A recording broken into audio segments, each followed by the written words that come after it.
og velkommen til Mad med Pede. Vi har tænkt os at lave amerikanske pandekager, og her kommer, hvad du behøver. 1,5 deciliter hvedemel, 2 teske sukker, 2 ske bagepulver, 1 knivspids groft salt, 25 gram smør, et enkelt æg, 1,5 deciliter mælk, ca. 2 spiseske smør til stegning. Vi er nu nået til step 1. Tag og bland din mel med dit sukker og dit bagepulver plus dit salt.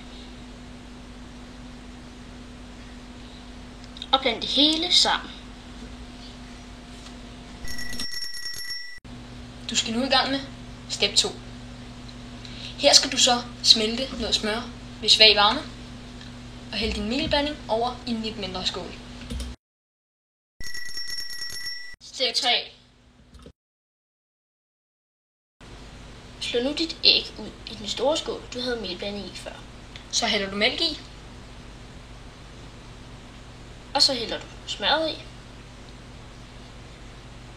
og rør det hele sammen. Step 4. Nu blander du din melblanding over i en stor skål og rør det hele sammen, lidt efter lidt.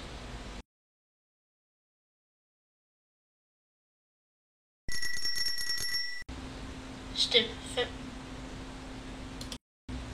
Skru nu op til høj varme og smelt smøret på panden til det syder. Step 6.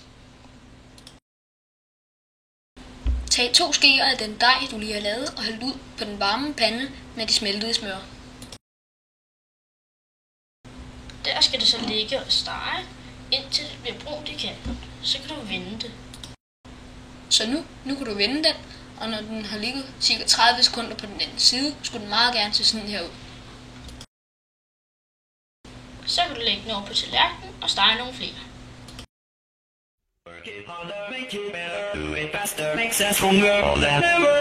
After our work is never over. Work it harder, make it better, do it faster, makes us stronger than ever.